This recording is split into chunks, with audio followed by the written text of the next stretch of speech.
Assalamualaikum warahmatullahi wabarakatuh. Bismillahirrahmanirrahim. Ashhadu an la ilaha illallah wa ashhadu anna Muhammadur Rasulullah. Allahumma salli ala sayyidina Muhammad wa ala ali sayyidina Muhammad. Rabbi israh li sadri wa yassir li amri wahlul 'uqdatam min lisani yafqahu qawli. Amin. Bismillahirrahmanirrahim. Salam hormatku, salam ta'zimku selalu buat para sahabat-sahabatku tercinta, baik yang ada di dalam ataupun yang ada di luar negeri. Semoga kita semua senantiasa selalu di dalam barokahnya. Amin ya rabbal alamin. Sebelum kita awali kajian di pagi yang indah ini, marilah kita kemahkan di dalam nyawa, di dalam jiwa, di dalam hati, di dalam ruh, dan di dalam kehidupan ini dengan kalimah-kalimah thayyibah. Subhanallah walhamdulillah wa la ilaha illallah wallahu akbar wa la hawla wa la quwwata illa billahil Aliyil azim. Sadaqallahul azim.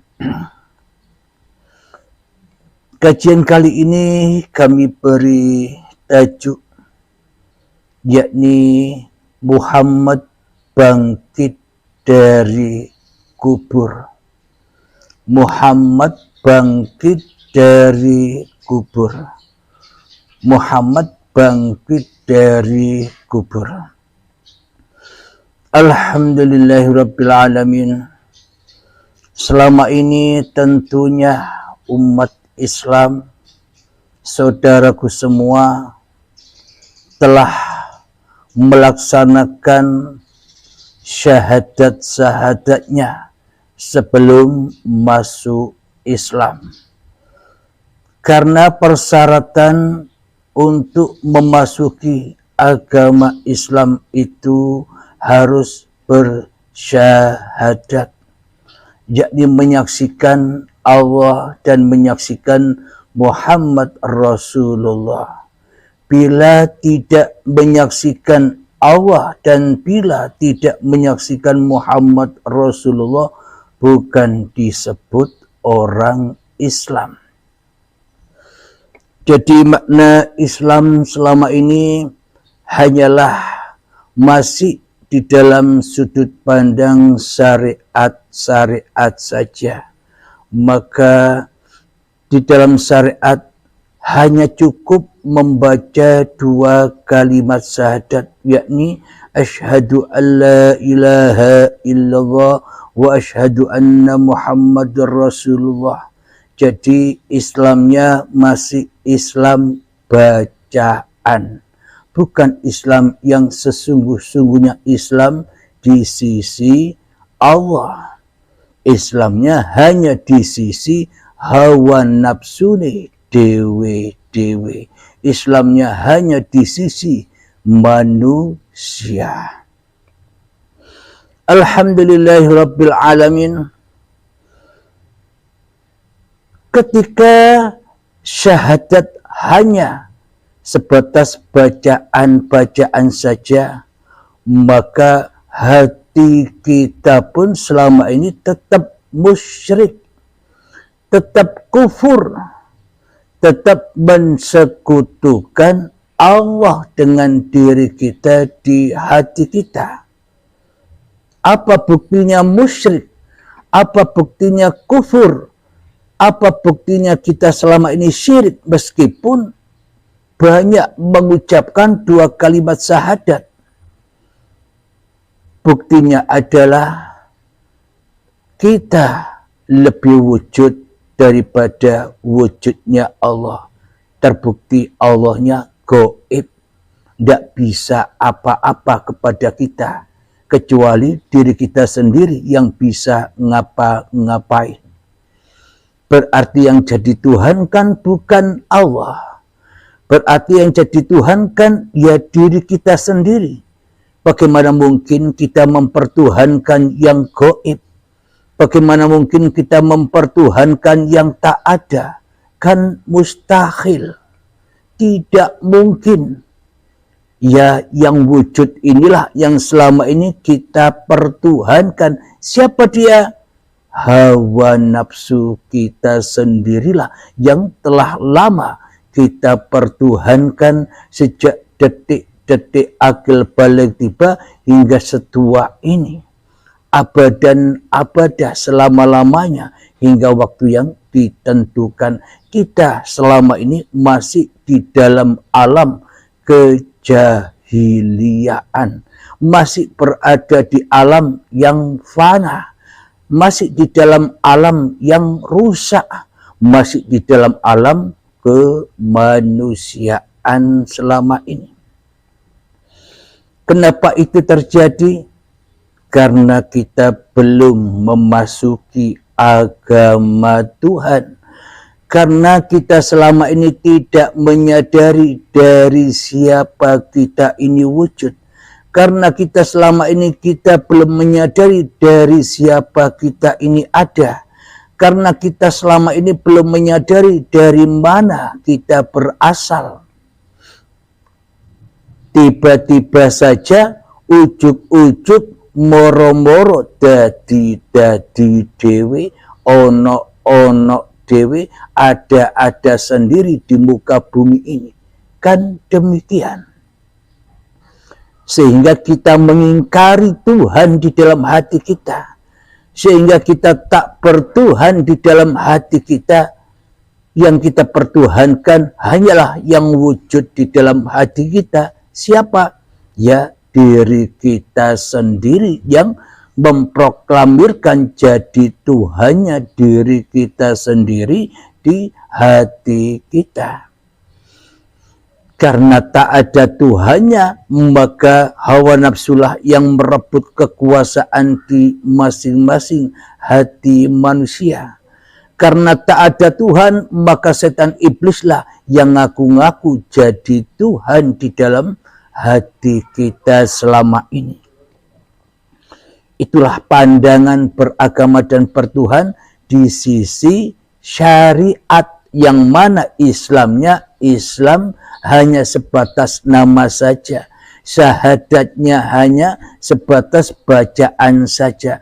Belum mengenai, belum menyentuh syahadat yang sebenar-benarnya syahadat menurut Allah dan Rasulnya.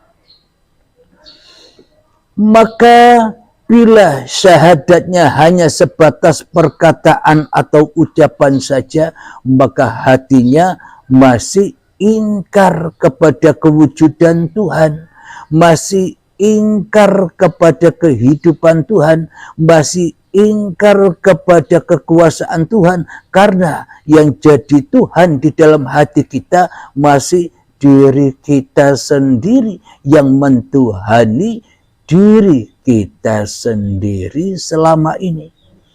Hidup kita tuhani, badan kita tuhani, sholat kita tuhani, ibadah kita tuhani, mandi kita tuhani, makan minum kita tuhani, berdiri berjalan kita tuhani, ibadah dan amal kita tuhani, ilmu kita tuhani, kepintaran, kecerdasan, kepandaian kita tuhani, kesuksesan dunia, bekerja kita tuhani, semuanya kita tuhani sendiri.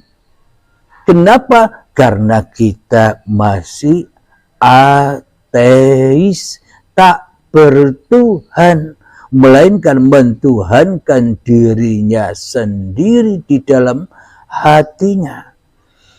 Maka semua apa yang diamalkannya, maka semua apa yang dilakukannya pasti jatuh dan jatuh kepada dirinya sendiri, alias diaku-akuinya semua adalah perbuatannya, semua adalah aktivitasnya, semua adalah amaliyahnya, semua adalah laku-laku hawa nafsunya di dalam hatinya.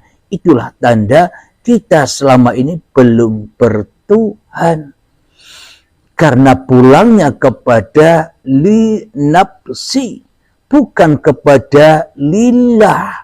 Kenapa? Karena tak tahu lillah. Kenapa? Karena tak pernah menyaksikan lillah. Kenapa? Karena lillahnya ditiadakan. Karena lillahnya dimatikan. Karena lillahnya tidak hadir di dalam hati kita selama ini. Jadi kita ini masih berada di dalam kejahiliaan. Sama seperti nasibnya, sama seperti golongan orang-orang jahiliyah yang ada di Mekah sana saat Nabi Muhammad belum diutus menjadi Rasul. Jadi tak ada bedanya kita dengan mereka-mereka yang diceritakan di dalam Al-Quran ini. Karena masa-masa yang ada di dalam Al-Quran itu berlaku. Zaman dulu berlaku, zaman sekarang berlaku, yang akan datang nanti tetap berlaku. Kenapa? Karena yang diceritakan di dalam Al-Quran itu adalah amsal-amsal, misal-misal, atau kiasan-kiasan, sanepan-sanepan yang tidak diketahui oleh manusia, kecuali manusia yang dikehendaki Tuhannya seperti para nabi dan para rasul itu, serta para aulia Allah yang memahami dengan benar tafsir-tafsir secara mutasabihat yang ada di dalam Al-Quran ini. Alhamdulillahirabbil alamin. Kenapa manusia pada jahiliyah? Karena Muhammadnya masih terkubur. Karena hakikat diri manusianya masih terkubur di dunia. Manusianya masih terhiruk pikuknya di dalam dunia, masih senang dengan urusan-urusan yang selain Allah. Itulah yang dimaksud terkubur, manusianya sama-sama terkubur. Kullu nafsin dha'iqatul maut. Seluruh yang bernyawa, seluruh yang merasa dirinya hidup pasti mati. Mati di mana? Mati di sisi Tuhannya. Kenapa? Karena tidak mentuhankan Tuhan. Kenapa? Karena tidak ada Tuhan di dalam hatinya, hanyalah dirinya sendiri. Inna syaitana lakum aduwwum mubin. Sesungguhnya setan itu adalah musuh yang nyata bagimu. Di dalam hati kita lebih wujud mana antara Allah dengan diri kita? Bila Allahnya tidak wujud, bila Allahnya gaib, tapi ternyata yang wujud, yang hidup, yang perkasa, yang kuasa di dalam hati kita masih diri kita sendiri, itulah setan itu. Setan yang dibakar di dalam anar, manusia yang masih tersesat dan terjerumus hatinya ke lembah siksa dunia, disiksa mencari dunia, disiksa mencari persaingan kehidupan dunia hingga lupa kehidupan akhiratnya. Alhamdulillahirabbil alamin. Jadi selama Muhammad yang masih terkubur, maknanya hakikat diri sejati manusianya masih terkubur di dalam hatinya, maka ia selamanya akan tersiksa di dalam kuburannya. Jadi secara logika, Bila Nabi Muhammadnya tidak dibangkitkan dari kuburannya, mana mungkin kita bisa menyaksikan Nabi Muhammad di dalam persaksian syahadat kita. Dan bila Allah tidak wujud atas diri kita, mana mungkin kita bisa menyaksikan Allah dan Muhammad, dan mana mungkin kita bisa menyerahkan, mengabdikan, mempersembahkan semua apa-apa yang kita lakukan kepada Allah. Ya tidak bisa. Akhirnya tersesatlah, dimakan oleh iblis dan setan apa-apa yang kita kerjakan, hingga teraku-akui di dalam hati kita, li nafsi, yakni aku yang melakukan semua itu. Kenapa? Karena itulah bukti bahwa kita selama ini tak bertuhan, tak punya Tuhan, alias kita mentuhani diri kita sendiri selama ini. Jadi logikanya, bila Muhammadnya masih terkubur di Madinah sana, bila Allahnya masih gaib, yang mana bisa kita bersahadat? Selama ini kita hanyalah bersahadat kepada iblis dan setan. Kita hanya bersyahadat kepada awake dewe. Menyaksikan ini hidupku, menyaksikan ini badanku. Hanya itu yang kita saksikan selama ini. Kenapa? Karena kita golongan orang-orang kafirin yang terhijab, yang terdinding, yang tidak percaya bahwa Allah itu ada, yang tidak percaya bahwa Allah itu wujud, yang tidak percaya Allah itu hidup. Buktinya Allahnya gaib, buktinya Allahnya tidak ada, buktinya hanya kita yang wujud di dalam hati kita. Itulah bukti bahwa kita selama ini selalu dan selalu membinasakan Tuhan di dalam hati kita. Itulah bukti selama ini bahwa kita selalu jadi musuh-musuhnya Tuhan. Kenapa? Kita menjadikan Tuhan diri kita sendiri di hati kita. Jadi bagaimanakah caranya agar kita bisa kembali kepada Tuhan yang telah menciptakan kita? Maka ya harus dibangkitkan. Muhammad yang terkubur ini ya harus dibangkitkan. Dengan cara apa? Kita kaji setelah kita latihan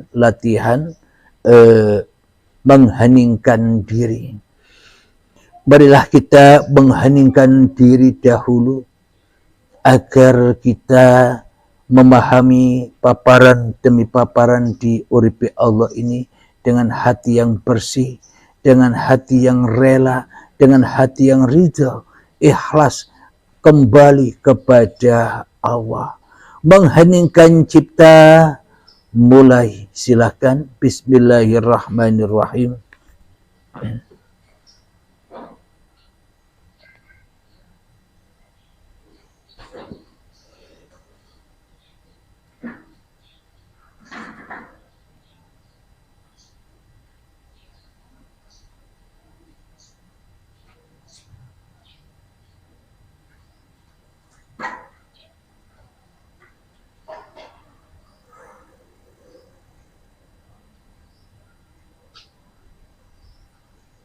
Mengheningkan cipta selesai.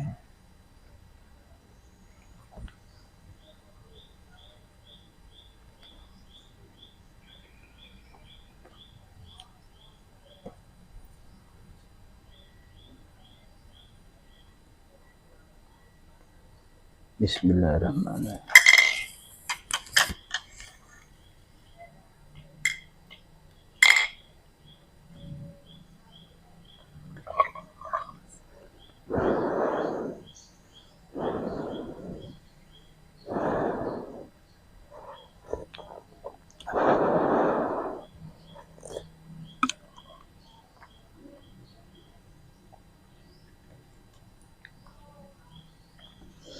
Alhamdulillahirabbil alamin. Mari kita buka di surat An-Nisa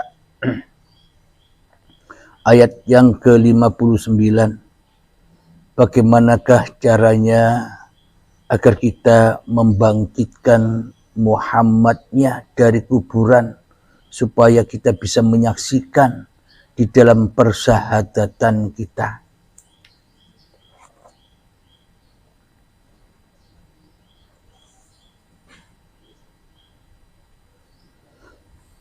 Bismillahirrahmanirrahim.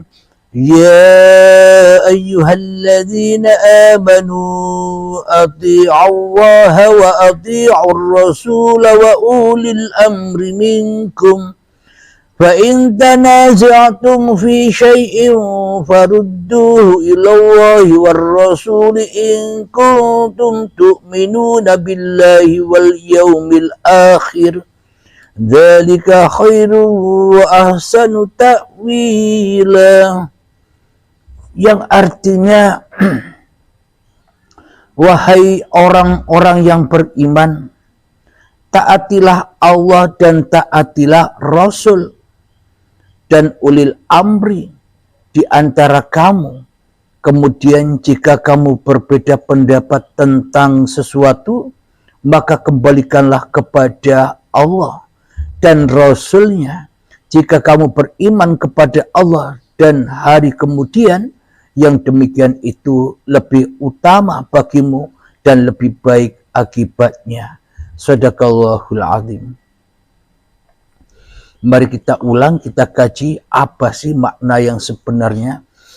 Wahai orang-orang yang beriman, wahai manusia yang percaya dengan adanya Tuhan, wahai manusia yang percaya bahwa dirinya adalah ciptaan Tuhan, itu yang dimaksud orang yang beriman. Taatilah Allah dan taatilah Rasul.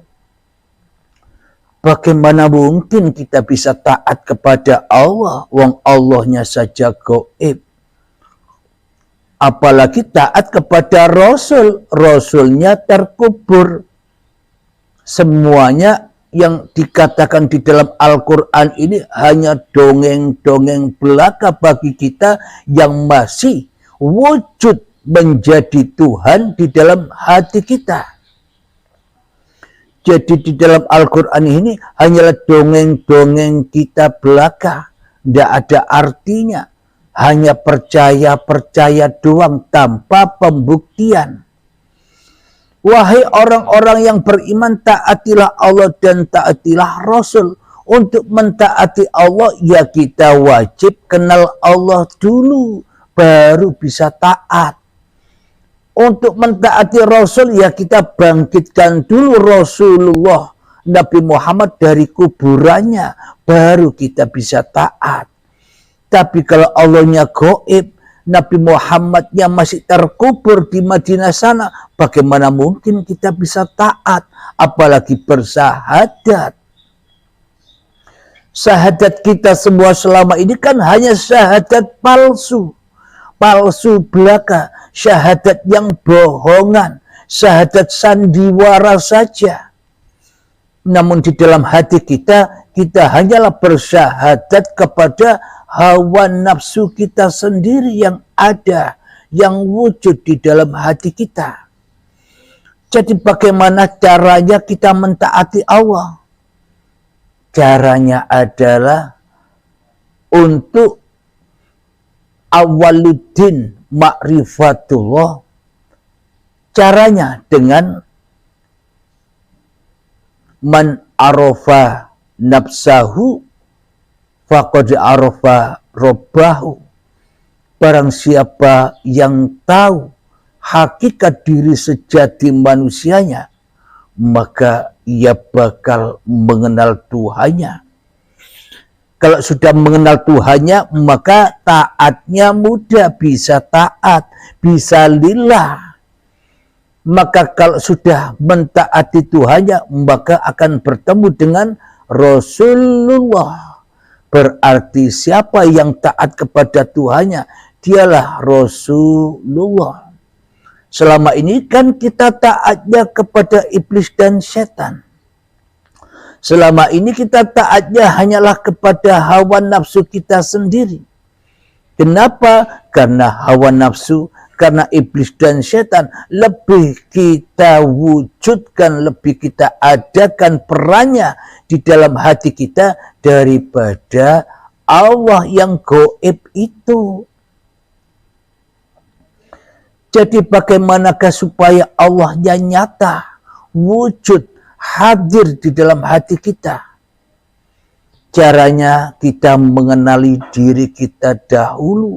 Kita ini bukan terjadi atau terlahir dari batu yang keras, bahkan melebihi kerasnya batu. Akan tetapi kita terlahir, kita tercipta, kita ada di dunia ini karena Allah. Kalau bukan karena Allah, kita tidak ada. Kalau bukan karena Allah, kita tak wujud. Kalau bukan karena Allah, kita tak hidup. Kalau bukan karena Allah, kita tak bisa besar begini, dari sebutir tanah hingga diproses sampai jadi gumpalan darah, gumpalan daging, menjadi janin dan menjadi bayi hingga setua sebesar ini, takkan terjadi tanpa Allah. Berarti siapa yang lebih wujud antara kita dengan Allah? Apakah diri kita sendiri yang wujud? Mana mungkin kita bisa mengadakan diri kita sendiri tanpa Allah? Mana mungkin kita tahu bahwa diri kita adalah manusia tanpa Allah? Bagaimana mungkin kita tahu, melihat, atau menyaksikan keberadaan dunia ini tanpa Allah? Itu yang wajib kita hayati. Itu yang wajib kita tafakuri. Berarti siapa yang lebih wujud daripada Allah di alam semesta ini? Menurut kita selama ini ciptaan lebih wujud daripada yang menciptakan. Makhluk lebih wujud daripada Allah selama ini di dalam hati kita, kan begitu. Secara logikanya, bagaimana mungkin bangunan-bangunan itu tercipta? Bagaimana mungkin motor, mobil, lampu, pesawat, apapun yang terjadi di dunia ini tanpa manusia? Bila tak ada manusia, apa kulkas, apa TV, apa mobil, apa motor, apa pesawat, apa bangunan-bangunan itu ujug-ujug tiba-tiba jadi sendiri tanpa manusia.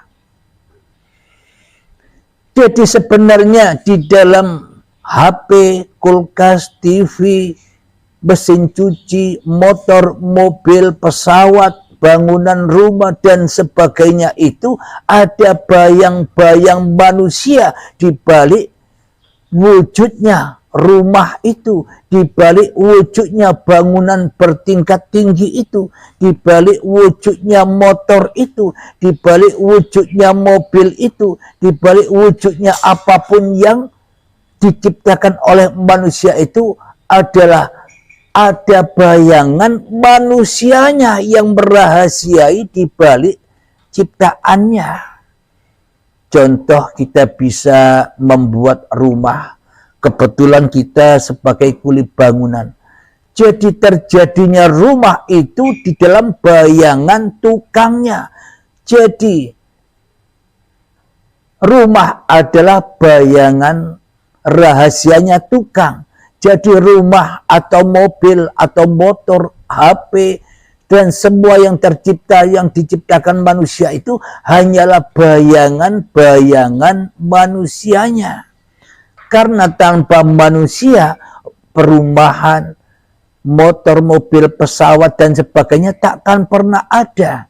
Jadi, semua peralatan yang terbangun di muka bumi ini adalah rahasianya manusia.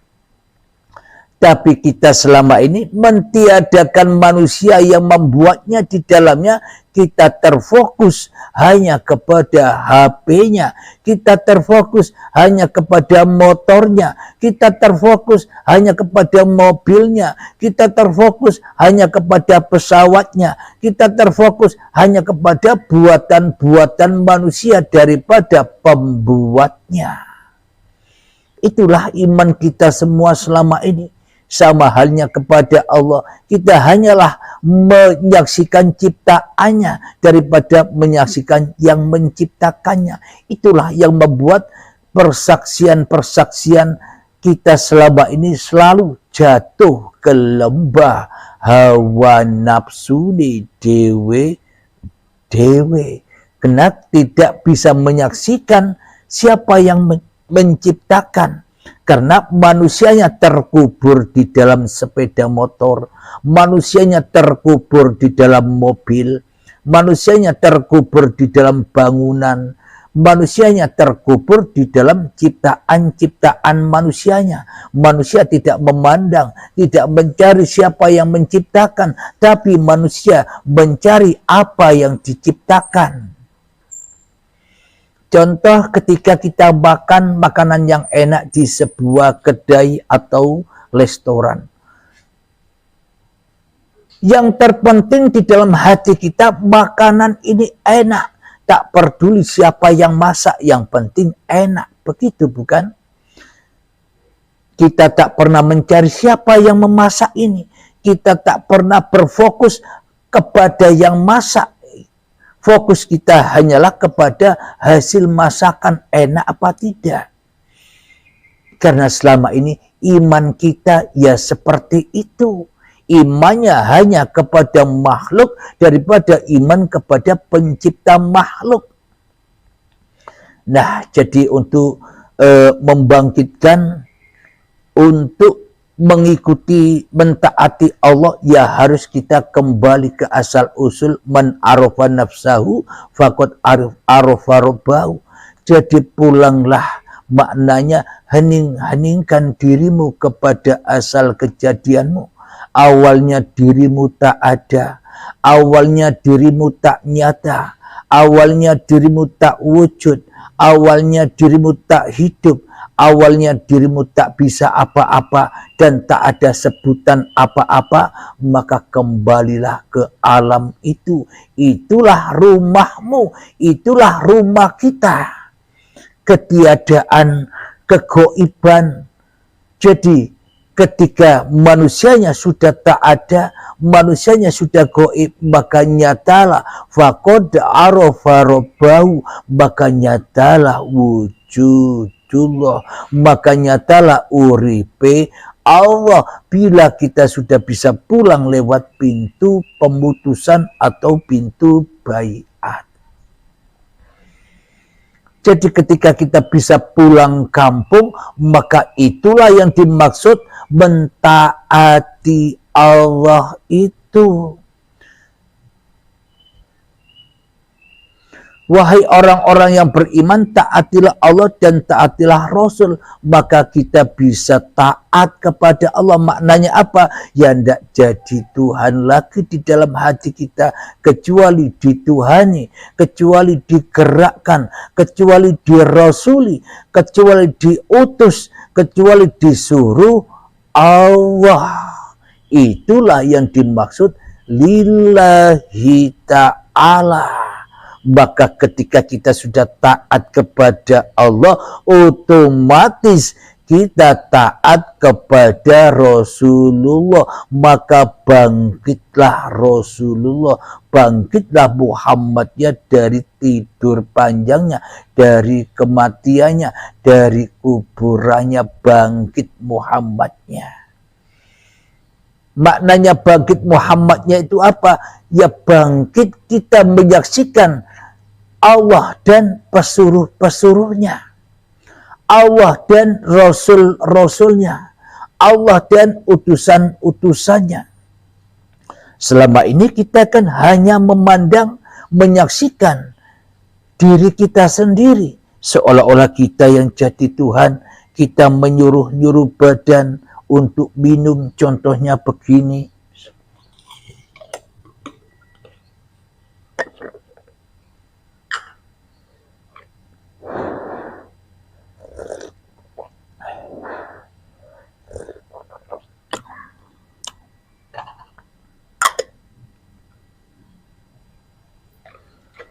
Selama ini di dalam hati kita seolah-olah kita yang mau, kita yang ingin, kita yang bisa untuk minum. Selama hidup kita, pernahkah kita terbesit di dalam hati kita bahwa siapa yang meminumi kita, bahwa siapa yang mengadakan kita, bahwa siapa yang mentahirkan kita di dunia ini? Kita tak pernah terbesit berpikir demikian. Kenapa? Karena tak ada Tuhan selain diriku sendiri di hatiku selama ini. Jadi bagi orang-orang yang sudah mentaati Allah dan mentaati Rasulnya, maka diamlah manusianya. Manusianya hanya diam sehingga seperti wayang yang tak bisa bergerak tanpa digerakkan sang dalang. Wayang wayang akan membisu tanpa dikalamkan oleh sang dalang. Wayang akan tuli tanpa diperdengarkan oleh sang dalang. Maka wayang tak bisa merasakan apa-apa kecuali dirasa-rasakan oleh sang dalang itu sendiri. Jadi itulah yang dimaksud taat kepada Allah dan taat kepada Rasul. Dan itulah yang dimaksud syahadatullah itu. Bukan syahadat ucapan asyhadu an la ilaha illallah wa asyhadu anna Muhammad Rasulullah. Tapi syahadat yang disaksikan oleh hati, oleh rasa. Yakni merasakan bahwa dirinya tak bisa apa-apa, merasakan bahwa hanyalah Tuhannya lah yang mewujudkan dirinya, merasakan hanyalah Tuhannya lah yang menggerakkannya, merasakan pergerakan-pergerakan antara Tuhan dan hambanya, merasakan pergerakan antara Sang Khalik dengan makhluknya. Itulah yang dimaksud syahadat tunggal itu. Alhamdulillahirabbil alamin. Jadi untuk bersyahadat yang benar-benar syahadat ya harus dibangkitkan. Bukan bangkitnya badan Mas Bro. Bukan bangkitnya Muhammad yang di Mekah sana. Tapi bangkitnya Muhammad, penyadaran diri kita selama ini yang lama terkubur di dalam badan. Lalu disiksa di dalam badan, disiksa dengan perkara-perkara dunia. Maka bangkitkan itu agar kita terbebas dari urusan-urusan dunia. Ketika sudah bangkit Muhammad Rasulullah bahwa kita hanyalah diperankan Allah, itulah kebangkitan Muhammad Rasulullah. Jadi sama imannya dengan imannya para nabi dan imannya para rasul. Sama seperti itu. Jadi kita bukan bermakmum kepada jasad yang sudah terkubur di Madinah sana, tapi kita bermakmum kepada hakikat Muhammad itu sendiri. Maka ketika sudah bangkit Muhammadnya, maka ketika sudah bangkit kesadaran hakikat diri sejati manusia kita, maka berbunyilah ayat di dalam surat Al-Anfal ayat yang ke-17. Bismillahirrahmanirrahim. Walam taqtuluhum walakinna Allah qatalahum wa ma ramaita idh ramaita walakinna Allah rama waliyubliyal mu'minina minhu bala'an hasana inna Allah sami'un alim. Yang artinya maka sebenarnya bukan kamu yang membunuh mereka, melainkan Allah yang membunuh mereka. Dan bukan engkau yang melempar ketika engkau melempar, tetapi Allah yang melempar. Allah membuat demikian untuk membinasakan mereka dan untuk memberi kemenangan kepada orang-orang mukmin dan kemenangan yang baik. Sungguh Allah Maha mendengar dan Maha mengetahui. Inilah aplikasi yang terlahir ketika Muhammadnya telah bangkit dari kuburannya. Ketika kita sudah bangkit dari tidur panjangnya, dari kemanusiaan menuju kepada Tuhan, maka bangkitlah kerasulannya. Bukan kau yang melempar, tapi aku yang melempar. Berarti Muhammadnya diutus oleh Tuhannya. Tuhannya lah yang menggerakkan, bukan Muhammadnya yang bergerak.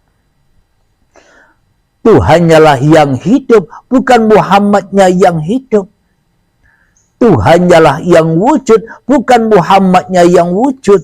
Itulah yang dimaksud syahadat itu.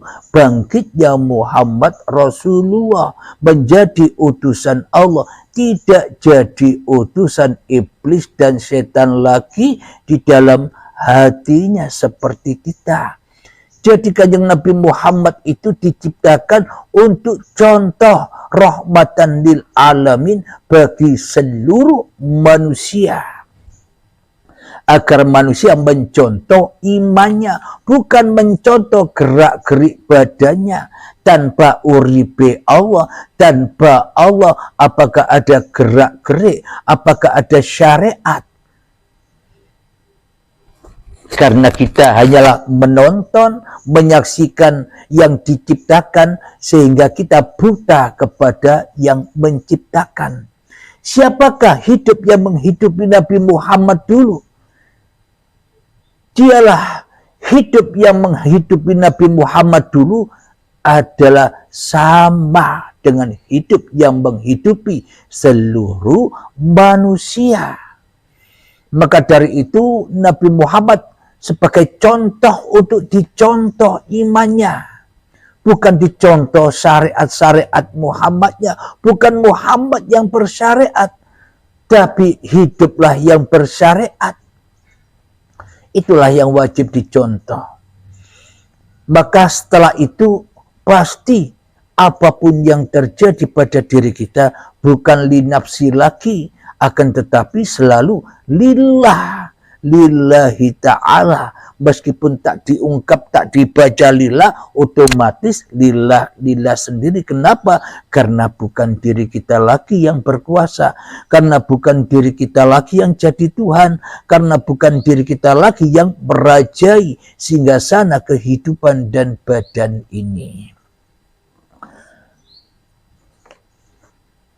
Maka sebenarnya bukan kamu yang membunuh mereka, melainkan Allah yang membunuh mereka. Dan bukan engkau yang melempar ketika engkau melempar, tetapi Allah yang melempar.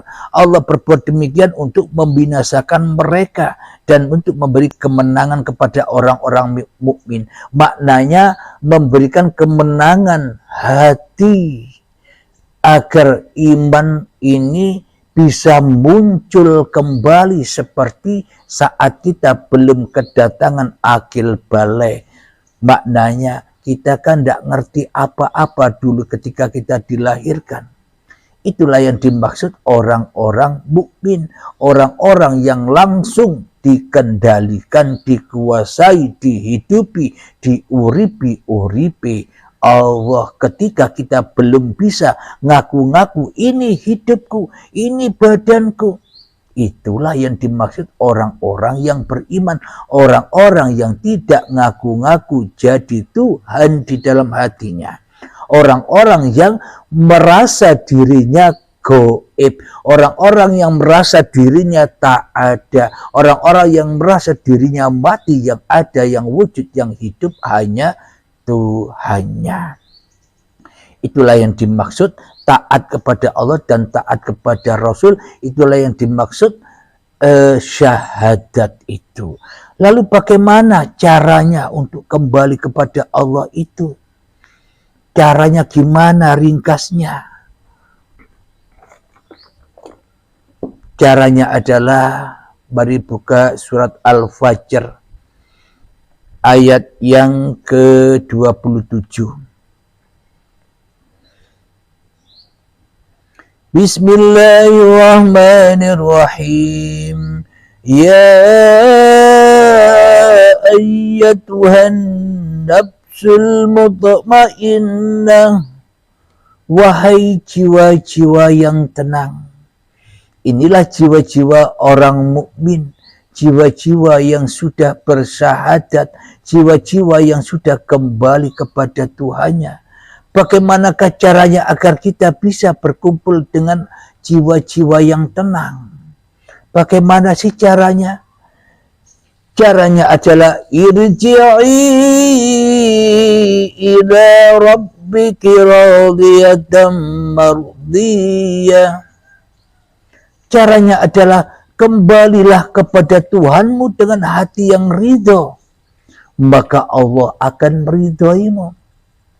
Bagaimana mungkin Allah akan ridho bila diri kita tak ridho bila hanya Allah Tuhan? Bagaimana mungkin Allah meridhoi kita bila Allahnya gaib? Bagaimana mungkin Allah meridhoi kita sedangkan Tuhan tidak kita pertuhankan di dalam hati kita? Bagaimana mungkin Allah ridho bila hanya diri kita saja yang wujud di dalam hati kita?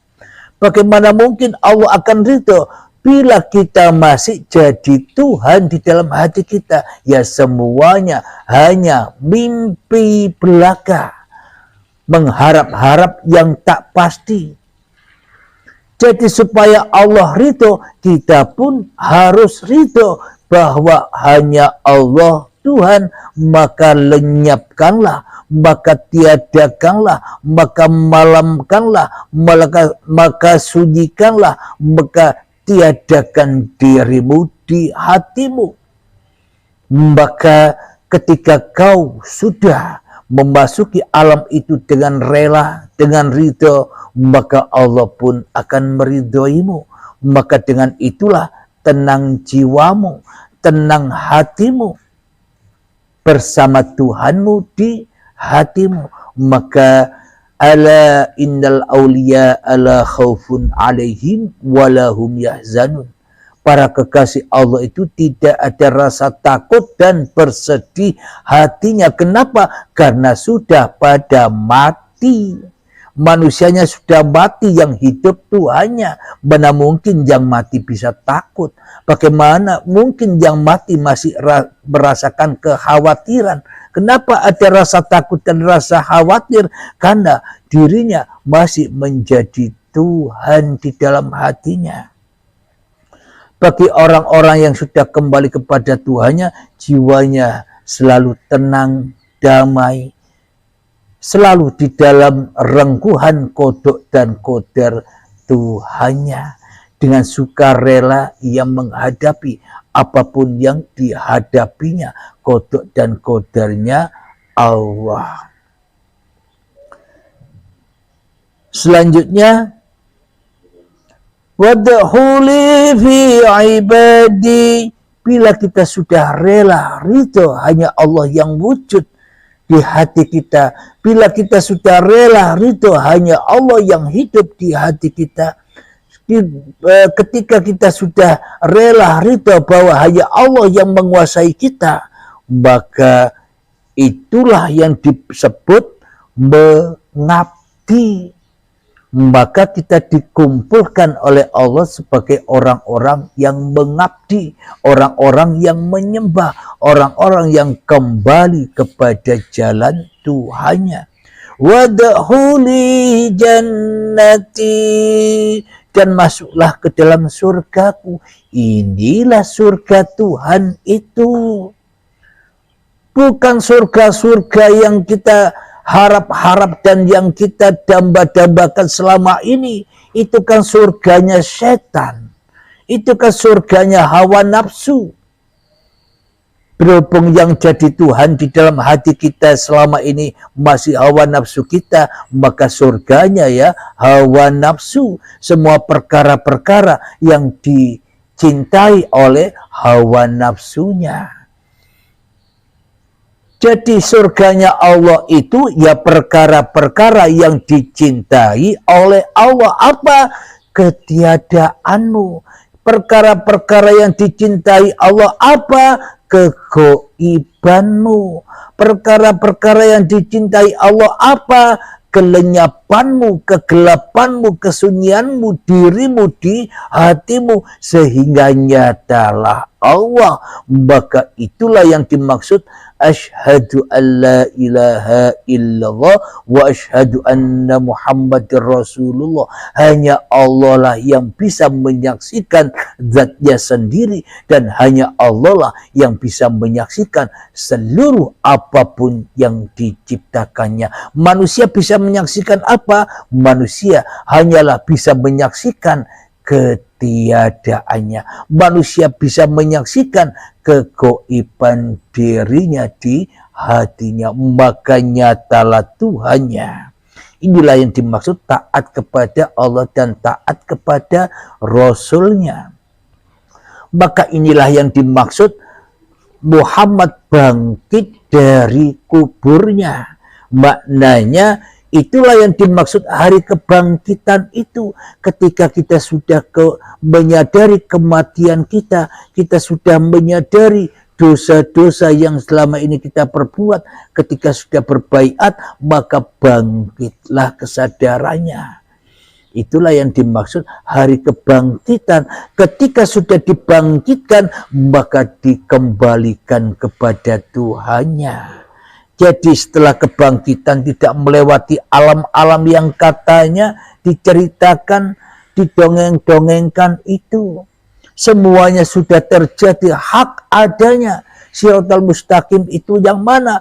Shiratal Mustaqim adalah perjalanan kehidupan kita selama inilah. Shiratal Mustaqim itu yang sulitnya seperti rambut dibelah 7, tajamnya 1000 pedang, dan tak mungkin manusia bisa melewati tanpa kehendak Allah. Manusia tak bisa lillah tanpa kehendak Allah.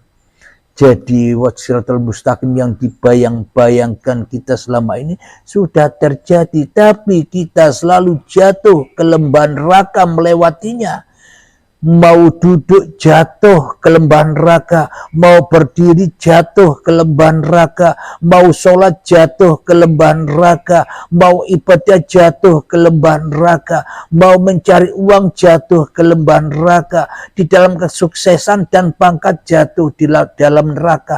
Apa maknanya? Karena semuanya kita akui, kitalah yang mentuhaninya selama ini. Itulah kita sudah berada di dalam jahanamnya Allah. Bukan jahanamnya manusia. Kalau Shiratal Mustaqimnya manusia, jahanamnya manusia, surganya manusia, alam kuburnya manusia, dan alam akhirnya manusia, katanya besok. Besok kan tidak nyata, mimpi, cuma halusinasi. Imajinasi. Kenapa? Karena di dalam hatinya jin dan setan masih menjadi Tuhan-Tuhannya, hingga semuanya serba imajinasi, semuanya serba halusinasi, semuanya serba angen-angen wae ora nyoto. Karena Muhammadnya masih terkubur, kesadarannya masih terkubur, kesadarannya masih terinjak-injak, diperbudak oleh iblis dan setan selama ini.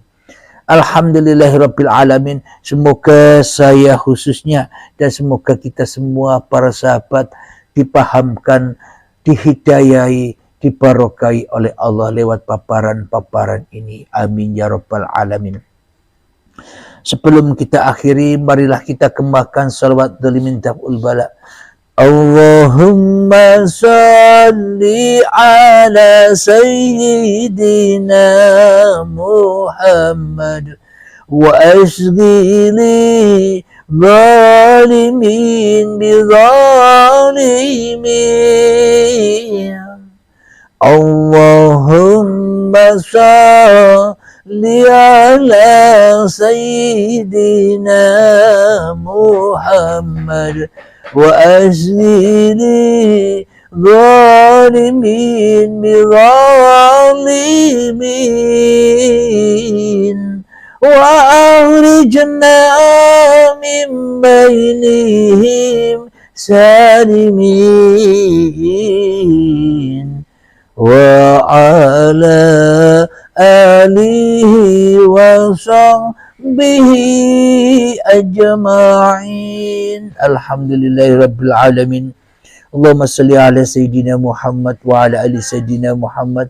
Allahumma ya qadiyal hajat, Allahumma ya mujibad da'awat, Allahumma ya rafi'ad darajat, Allahumma ya muhillal muskilat, Allahumma ya syafiyal amrad, Allahumma ya kafiyal muhimmat, Allahumma ya dafi'al baliyat. Rabbana atina fid dunya hasanah wa fil akhirati hasanah wa qina adzabannar. Wa sallallahu ala sayyidina Muhammad wa ala alihi wa sahbihi wa sallam.